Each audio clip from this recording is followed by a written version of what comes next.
താഴെ കാണിച്ചിരിക്കുന്ന ചിഹ്നം വീണ്ടും ഇവിടെ ചിഹ്നം വന്നിട്ടുണ്ട്. താഴെ കാണിച്ചിരിക്കുന്ന ചിഹ്നം എന്തിനെ സൂചിപ്പിച്ചിരിക്കുന്നു? എയർ ബാഗ് വാണിംഗ് ആണ്. എയർ ബാഗ് അതായത് നമ്മൾ കാറിനകത്ത് കാണുന്ന ഒരു ചിഹ്നമാണ്. രണ്ടാമത്തത് 4 സൈഡും ഇൻഡിക്കേറ്റർ, അതായത് എമർജൻസി ഇൻഡിക്കേറ്റർ, അതാണ് പെട്ടെന്ന് അറിയാം അപകട സൂചന നൽകുന്നതിന് വേണ്ടിയുള്ളതാണ്.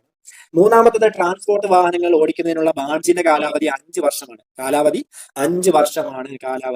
ലൈറ്റ് മോട്ടോർ വെഹിക്കിൾ എന്നാൽ എന്ത്? LMB എന്നാൽ എന്ത്? നമ്മൾ ലൈസൻസ് എടുക്കുമ്പോൾ കാണാൻ പറ്റും LMB. LMB എന്താണെന്നാണ് ചോദിച്ചിരിക്കുന്നത്. അതായത് 7500 കിലോഗ്രാമിൽ താഴെയുള്ള വാഹനങ്ങളാണ് LMB. 7500. അടുത്തത്, വാഹനങ്ങൾ ഓടിക്കുന്നതിനുള്ള ലൈസൻസ് ലഭിക്കുന്നതിന് ചുരുങ്ങിയ പ്രായം എത്ര? 16 വയസ്സ് മതി. 500 cc 16 വയസ്സ് മതിയാകും.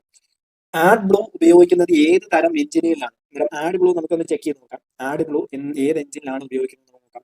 ഇതാ, AdBlue is a diesel exhaust fluid used in a vehicle with selective catalytic reduction technology used to harmful gas released to the atmosphere.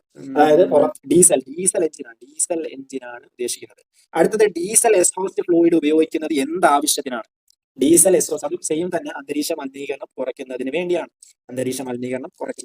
അടുത്തത്, മോട്ടോർ വാഹന നിയമം 112 എന്ത് വകുപ്പ് അനുശാസിക്കുന്നു? അതായത് 112 സബ് കാറ്റഗറി ചോദിച്ചിട്ടില്ല. 112ാമത്തതിൽ സബ് കാറ്റഗറി ആയിരുന്നുവെങ്കിൽ ഇത് വേഗതാ പരിധി ആയിരുന്നു. എന്നാൽ സബ് കാറ്റഗറി ചോദിച്ചിട്ടില്ല, അതുകൊണ്ട് ക്വസ്റ്റ്യൻ ക്യാൻസൽ ആണ്. അടുത്തത്, മോട്ടോർ സൈക്കിൾ ഓടിക്കുന്നവർ ഹെൽമെറ്റ് ധരിക്കണം എന്നത് 146 146ാം വകുപ്പാണ്.